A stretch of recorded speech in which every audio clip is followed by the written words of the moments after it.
Quando você imagina a loucura de amor, o que vem à cabeça? Talvez um pedido de casamento cinematográfico? Foi assim que Thiago Maia pediu Isadora Pompeu em casamento. Em uma sala de cinema, com direito a filme sobre a história de amor dos dois e uma superprodução que supera a expectativa de qualquer pessoa. O jogador do Flamengo e a cantora ficaram noivos em 2020, poucos meses depois de reatarem o namoro. Os dois já tinham namorado e terminado há alguns anos, mas agora parecia que a história de amor teria um final feliz. This is real, this is me, I'm excited. Isadora Pompeu e Thiago Maia se casaram no civil em dezembro do ano passado. E no final de fevereiro, uma festa dos sonhos selou o casamento religioso.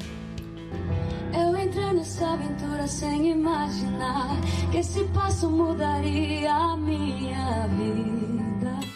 Voltando no tempo, parece até aquela brincadeira de expectativa versus realidade. Isso porque há poucos dias, apenas 2 meses após essa celebração e euforia, a união chegou ao fim. Fãs e seguidores queriam entender o motivo para uma separação tão rápida, mas o ex-casal preferiu não se expor. Isadora Pompeu se afastou das redes sociais sem apontar os motivos do rompimento, mas declarou: "Momentos difíceis pedem reflexão, bom senso e serenidade. Estou com a minha família recarregando as energias para estar pronta para minha música e meus fãs, com todo o amor que sempre procurei transmitir. Em breve, irei me pronunciar."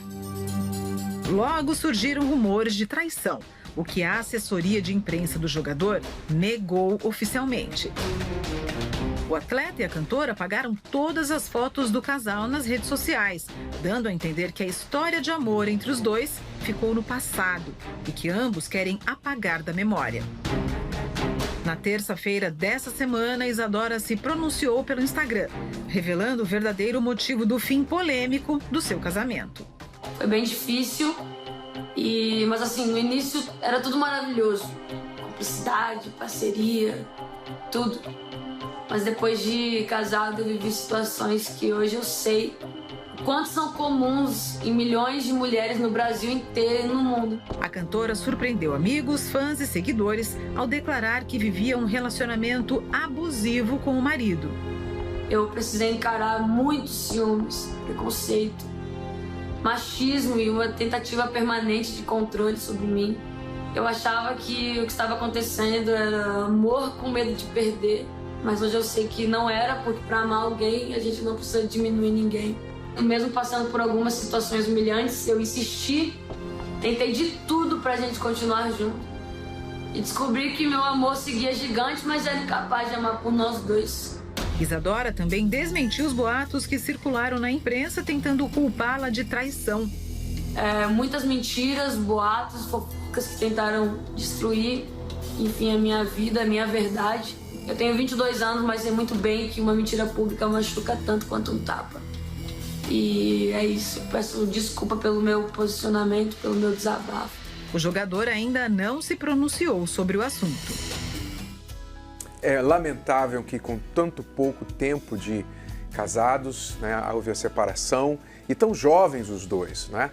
Sejam quais forem as razões específicas que motivaram a separação, Cristiano, eu tenho certeza que tanto a Isadora quanto o Thiago Maia, neste momento, se eles pensarem no período do namoro, como nós temos sempre falado e falamos no livro Namoro Blindado, que o divórcio começa no namoro, eles com certeza poderão identificar coisas que já estavam sinalizadas lá no namoro, porque em 2 meses de casamento não é possível que o que aconteceu ali já não estava presente antes do casamento. A gente vê pelo histórico, né, que havia aquelas idas e voltas, né? Idas e vindas do casal. Mas isso também, Renato, atrapalha muito, né? Essas notícias de celebridades que se divorciam logo depois e elas colocam assim, em questão tudo aquilo que elas viveram antes da separação. Então, muitas pessoas começam a ficar desacreditadas por isso, porque promove-se tanto um romance, né? Promove-se tanto, olha a nossa cumplicidade, olha a nossa amizade, olha como a gente se ama, olha como a gente é feliz, promove-se tanto isso. E aí depois, do nada, olha, não quero mais falar sobre isso, não tá dando certo, e de repente, olha, a gente sofria isso, e aí vai dar uma lista de coisas assim que você fica, mas espera aí, e aquilo tudo que você promoveu? Isso atrapalha muito, porque você vê, as pessoas hoje, elas estão com dificuldade de crer nas pessoas. E isso atrapalha o relacionamento amoroso. Tá? Eles colocam em questão exatamente o que é o amor, se o casamento realmente funciona. Se é tudo fake mesmo, né? Muitos já dizem que casamento é uma instituição falida e tudo mais, então realmente essas notícias não ajudam. Mas nós estamos aqui na Escola do Amor para trazer para você ensinamentos que podem fazer você evitar esse tipo de tragédia na sua vida pessoal.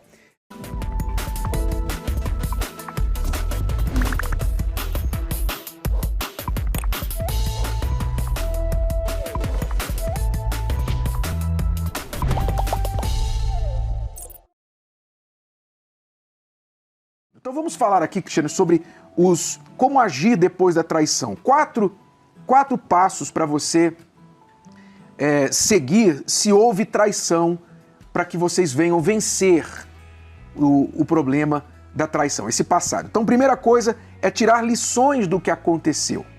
Tire lições do que aconteceu. Ou seja, tudo o que aconteceu traz uma lição para você. A gente estava mal no casamento, a gente estava frio, estava vendo muitas brechas, interferência de terceiros, eu dei brecha nisso, dei mole naquilo.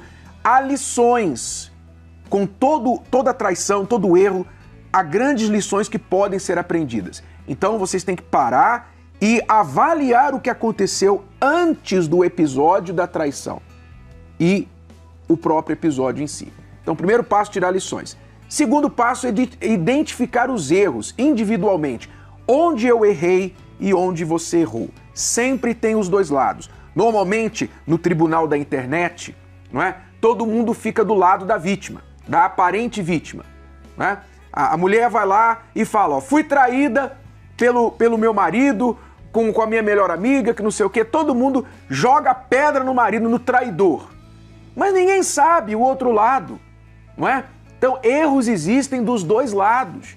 É claro que existem erros aos olhos da plateia, há erros mais graves, há erros menos graves, mas os dois têm erros. Se eles vão reconstruir a relação, os dois precisam reparar os erros, porque erro chama erro.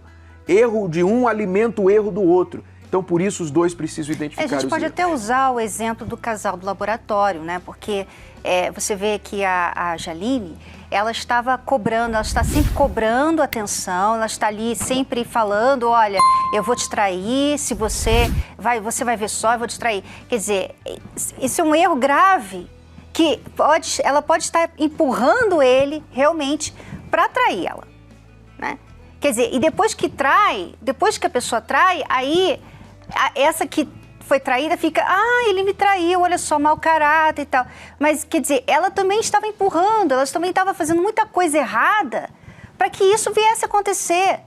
Então, não é culpa dela da traição, não é culpa dela, mas ela ajudou, ela contribuiu.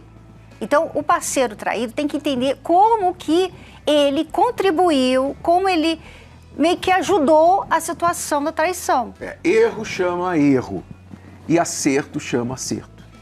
Então pare de errar, se vocês querem reconstruir, identifique os erros, pare de errar individualmente, comecem a acertar. Terceiro passo, estabeleçam regras e limites. Depois da traição, obviamente alguns limites foram ultrapassados, algumas regras foram quebradas ou nunca existiram. Então o casal precisa entender, olha, isso aqui essa linha eu não vou cruzar novamente. Eu vou colocar uma regra, por exemplo, eu não vou ter mais senha no celular, eu não vou mais manter-me em contato com a pessoa do sexo oposto na sua ausência, as nossas redes sociais agora vão ser juntas, enfim, algumas regras e limites precisam ser implementados para a reconstrução da confiança, ok? Não há como você manter qualquer relacionamento sem regras. Nenhuma empresa, nenhum empreendimento, e casamento é um empreendimento, é uma forma de empresa. Nenhum empreendimento funciona sem regras, sem limites. Então vocês precisam desenvolver estas para vocês mesmos.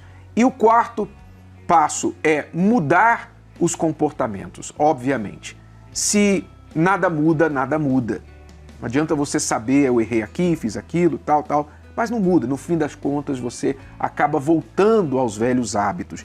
E aí a coisa se repete. E vale falar também, Renato, que quando há traição, então há uma... É como se vocês tivessem dado vários passos para trás nesse relacionamento, né? Então, Então, vocês não têm crédito, né? Não há crédito aqui mais. Assim, mas nós temos 20 anos de casamento. Não, se você traiu, você foi lá para trás da fila. Quer dizer, isso quer dizer o quê? Que você agora tem que reconstruir, você tem que se esforçar. Então, é um trabalho árduo. É um trabalho árduo, sabe? Então, você vai ter que ter muita paciência quando a pessoa que foi traída se lembrar do que aconteceu. Você vai ter que ter paciência, vai ter que tolerar isso. Você vai ter que também, você que foi traída, você vai ter que olhar para frente, né? E é difícil, porque você vai ficar sempre tentada a lembrar o que aconteceu e ficar se comparando com a outra pessoa. Mas isso tudo faz parte dessa reconstrução, você se esforçar. Que isso que é lutar pelo relacionamento, né? Uhum. Muitas pessoas pensam que lutar pelo relacionamento é ficar junto. A gente ficou junto, a gente está lutando. Não, lutar é isso, é esforço, sabe? Uhum. Dá trabalho, é um sacrifício, mas vale a pena. Se você fizer essas coisas, essas regrinhas, tirar essas lições, que nós vamos postar essas regras lá no nosso Instagram, depois do programa, siga esses passos corretamente, os dois. Vocês vão ver que vocês vão reconstruir com o tempo, não é uma coisa do dia seguinte, mês seguinte não, é com o tempo, mas vale a pena.